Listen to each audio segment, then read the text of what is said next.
করবো? আমরা কি করবো? আমরা কি করবো? একটা মানুষ মারা যাবে, আমরা কি বলতে পারে? বলেন বলেন, রাস্তায় একটা মানুষ মারা গেলে আমরা সবাই আগে যাবো না? এই মানুষদের না আমরা মানুষ না? হ্যাঁ, এই দেশ কি কারো, এটা কি কারো ব্যক্তিগত দেশ? হ্যাঁ, এটা হিন্দু, মুসলমান, বৌদ্ধ, আওয়ামী লীগ, বিএনপি, জামাত সবার দেশ।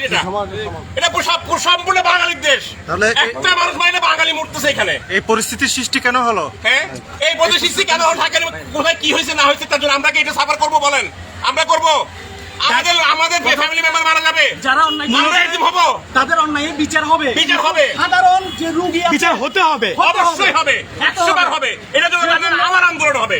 সেই জন্য আর এটা অন্যায়, এই দেশে যে টিচারদের উপর হাত তোলা হচ্ছে, এই দেশে যে ডাক্তারদের উপর হাত তোলা হচ্ছে এবং সিনিয়র মুরব্বীদের হাত তোলা হচ্ছে, এটা অসম্মান, এটা এই দেশের ক্ষতি। এটা আমাদের পুরো বাংলাদেশকে বাজেভাবে রিপ্রেজেন্ট করতেছে। যারা করতেছে, যে করুক, আমাকে মিডিয়ার সাথে দেখান, আমি বলবো।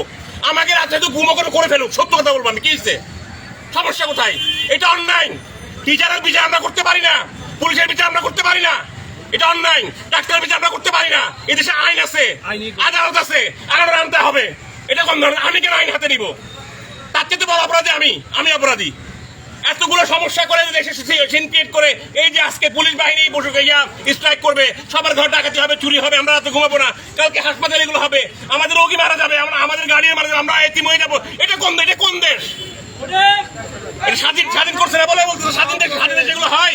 হ্যাঁ, বিশ্বে কোনো সেগুলো হয়? কেন হবে এগুলো? আপনার নাম কি? আপনি হাসপাতালে কেন আসছেন? আমি রোগী নিয়ে আসছি এখানে। রোগীর কি অবস্থা এখন? রোগীর অবস্থা মুমূর্ষু অবস্থা। রোগী নিয়ে আসছি, রোগী অ্যাডমিট নিচ্ছে না। উনি বলতেছে যে ইয়া করে কি করবেন, মানে টিকিট করে কি করবেন? ডাক্তার নেই, কি করবেন? আচ্ছা, আমি বললাম অ্যাডমিট দেন। কোন জায়গা থেকে আসছেন? আপনার নাম এবং পরিচয় দেন। অসুস্থতা কি? আমি সাগরিকা থেকে আসছি। আপনার নাম এবং পরিচয় দেন। আমার নাম জয়নুল আবেদ, আমি একটা ব্যবসায়ী।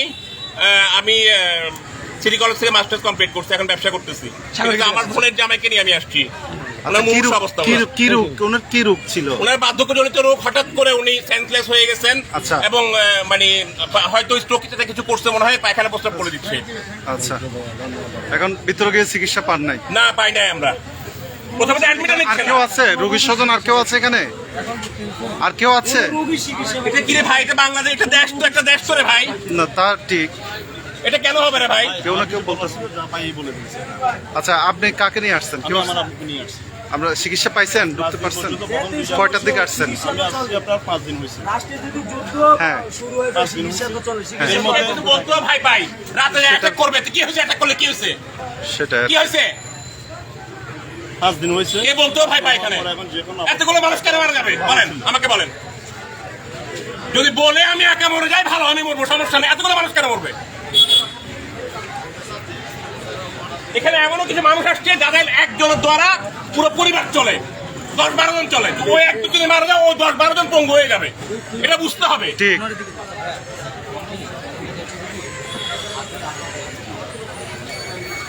আমরা এতক্ষণ একজন রোগীর স্বজনের সাথে কথা বলছিলাম। আমি রয়েছি চট্টগ্রাম মেডিকেল কলেজ হাসপাতালে, এমার্জেন্সি বিভাগে আমি আছি। এমার্জেন্সির সামনে আমি রয়েছি। এ জায়গায় এতক্ষণ আপনারা শুনলেন একজন রোগীর স্বজন কথা বলেছেন। তিনি তার বোনের জামাইকে নিয়ে এসেছেন হাসপাতালে, কিন্তু হাসপাতালে তিনি তাকে অ্যাডমিট করাতে পারে নাই এবং তার মুমূর্ষ অবস্থা, অনেকটা মারা যাওয়ার মতো অবস্থায় রয়েছে। আমরা যেটা জানি, ঢাকায় গতকাল চিকিৎসকদের উপর হামলার যে ঘটনা ঘটেছিল, সেই ঘটনার পরিপ্রেক্ষিতে কমপ্লিট শাটডাউন দেওয়া হয়েছে। সেই শাটডাউনের অংশ হিসেবে চট্টগ্রাম মেডিকেল কলেজ হাসপাতালে কিন্তু এই শাটডাউন পালন হচ্ছে। এখান থেকে ডাক্তাররা চলে গেছে, এখানে ডাক্তাররা কোনো চিকিৎসা সেবা দিচ্ছে না। ডাক্তাররাও ঢাকার যে তাদের যে ঘোষণা, কেন্দ্রীয় ঘোষণা কমপ্লিট শাটডাউন, সেই শাটডাউনের অংশ হিসেবে কিন্তু তারা কোনো চিকিৎসা দিচ্ছে না। আমি জরুরি বিভাগের সামনে রয়েছি, এখানে স্বজনদের ভিড় এবং সেই সাথে কয়েকটি অ্যাম্বুলেন্সের মধ্যে কিন্তু বেশ কয়েকটি রোগী রয়েছে এবং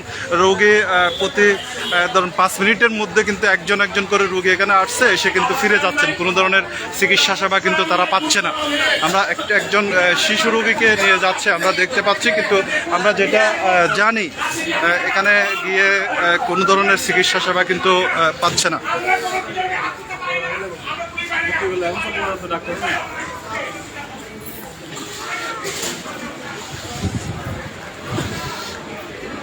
এখানে বেশ কয়েকজন রোগীকে রাখা অবস্থায় দেখতে পাচ্ছি, কিন্তু কোনো ধরনের চিকিৎসা সেবা হচ্ছে না ঠিক এই জায়গায়।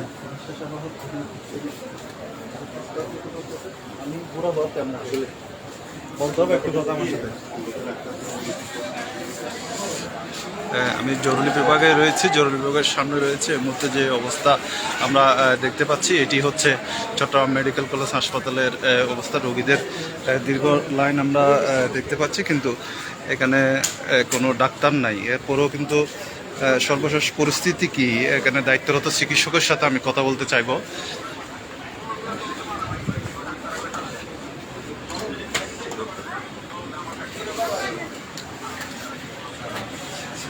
না না আমি বলি আপনারা চলে যেতে পারেন, সব কিছুই করতে পারেন, আমিও চলে যেতে পারি।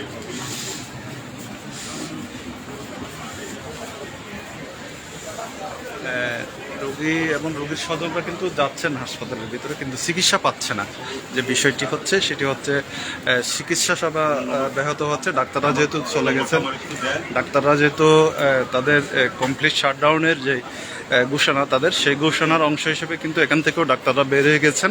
তারা চিকিৎসা দিচ্ছেন না, আমরা যেটি জানতে পেরেছি। কিন্তু রোগী যারা আছেন, রোগীদের অ্যাডমিট করানোর চেষ্টা হচ্ছে কিনা, রোগীরা ভর্তি হচ্ছে কিনা চিকিৎসা না পেলেও, ওই বিষয়টা আমাদেরকে একটু জানাবেন। এই যে কমপ্লিট শাটডাউনের যে অংশ হিসেবে এখানে যে ডাক্তাররা চলে গেছেন, বিষয়টা কি আমাদেরকে একটু বলবেন? ডাক্তাররা আছে, এখনো আছে, আমরা ইমার্জেন্সি সার্ভিসটা দিচ্ছি। আচ্ছা, ইমার্জেন্সি সার্ভিস চলতেছে, মেডিসিন, আউটডোর, ক্যাজুয়ালিটি, হৃদরোগ, গাইনি, অর্থোপেডিক্স, এই সবগুলি সেভাবে চলতেছে হ্যাঁ, ইমার্জেন্সি সার্ভিসটা। আচ্ছা। তো এমনি বাইরের স্বজনদের হচ্ছে আমরা দেখতে পাচ্ছি, স্বজনদের ভিড় দেখতে পাচ্ছি, আর কিছু রোগীও মাঝখানে তো admit হতে পারছে শাটডাউন না। ছিল কিছুক্ষণ। আচ্ছা, কিছুক্ষণ ছিল, এখন কি আবার চালু হয়েছে? হ্যাঁ হ্যাঁ হ্যাঁ, শাটডাউন থাকার পর আবার চিকিৎসা দিচ্ছে? 1 ঘন্টার মতো আমরা সকল কিছুই শাটডাউন, ইন্টারনেট বা চিকিৎসকরা এসে ইয়ে করার কারণে আমরা বন্ধ রাখছিলাম। আচ্ছা না, আমরা এখানেই ছিলাম, বাট আচ্ছা। চিকিৎসা সেবা দেওয়া সম্ভব হয় না এই সময়। আচ্ছা, আপনার পরিচয়টা একটু দিয়ে দেন এই ফাঁকে হয়ে আমি থাকে। ডাক্তার মমিনুল্লাহ ভূঁইয়া, আচ্ছা। ইমার্জেন্সি মেডিকেল অফিসার, হ্যাঁ, চট্টগ্রাম মেডিকেল কলেজ হাসপাতাল। ধন্যবাদ আপনাকে। হ্যাঁ, এতক্ষণ একজন দায়িত্বরত চিকিৎসকের কথা শুনেছেন। তারা যেটি বলেছেন, তারা 1 ঘন্টা তারা শাটডাউন কমপ্লিট, শাটডাউনের যে কাজটি সেটি তারা 1 ঘন্টা তারা এই শাটডাউন পালন করেছেন। এরপরে কিন্তু তারা আবার চিকিৎসা দিচ্ছে।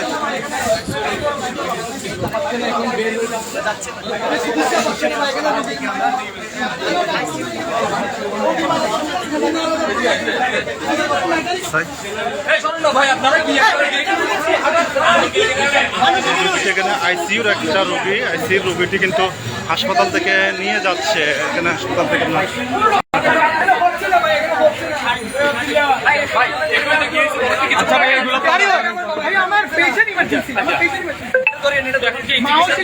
রিকমেন্ড করে দিয়ে টিএমসিতে নিয়ে গিয়ে যাতে ইমিডিয়েটলি আইসিইউতে দেয়। এখানে কোনো আইসিইউ এইচও কোনো কিছু খালি নাই। এখন নিয়ে আসছেন, কি করবো? আরেকজনের ডক্টর বলছে আমরা আপনারা আমাদেরকে মারেন, লাইব্রেরি কে নিব? আমি কি বলবো? ডাক্তার নিতে হবে না। আচ্ছা, রোগীকে নিতে দেন, রোগীকে নিয়ে যেতে দেন। কি অবস্থা, একটা পরিস্থিতির সৃষ্টি হয়েছে, পরিস্থিতির সৃষ্টি হয়েছে। পরিস্থিতিটি আপনারাই দেখতে পাচ্ছেন। আসলে রোগী নিয়ে ওখান থেকে আবার বের হয়ে নিয়ে যেতে হচ্ছে। এখানে চিকিৎসক নেই। আমরা যেটি দেখতে পাচ্ছি এটি হচ্ছে বাস্তবতা।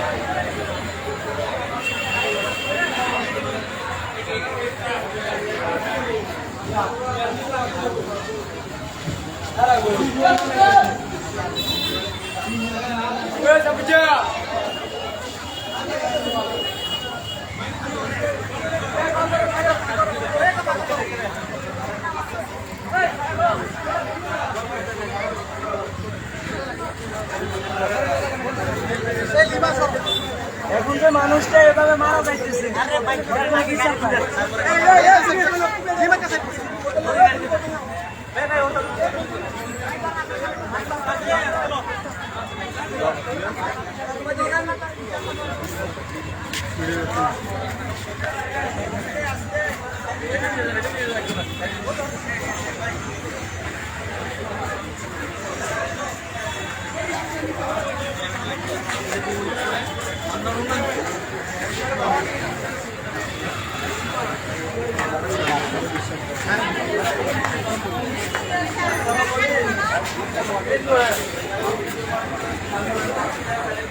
আমি চট্টগ্রাম মেডিকেল কলেজ হাসপাতালে জরুরি বিভাগের সামনে রয়েছি। এখন একটু আগে দেখেছেন একজন রোগীকে কিন্তু নিয়ে যাওয়া হচ্ছে হাসপাতাল থেকে, নিয়ে অন্যত্র নিয়ে যাওয়া হচ্ছে, কারণ এখানে চিকিৎসা হচ্ছে না।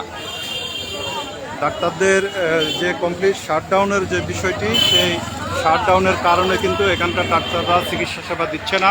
সেজন্য এখানে অনেকটা রোগীর জ্যাম আমরা দেখেছি একটু আগে, কিন্তু রোগী আসলেও কিন্তু ডাক্তাররা এখানে চিকিৎসা দিচ্ছে না, চিকিৎসা পাচ্ছে না। সেজন্য রোগীদেরকে অন্যত্র সরিয়ে নিয়ে যাওয়া হচ্ছে এবং মুমূর্ষু অবস্থায় অনেকজন রোগীকে কিন্তু এখান থেকে নিয়ে যাওয়া হচ্ছে।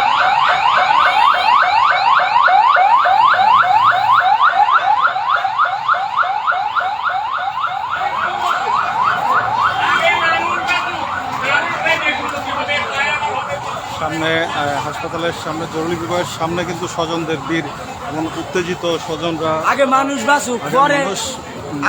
বাঁচুক, পরে যে কোনো একটা ডিসিশন নেক সরকার। এখন তো সেটাই। রুগী মারা যাইতেছে।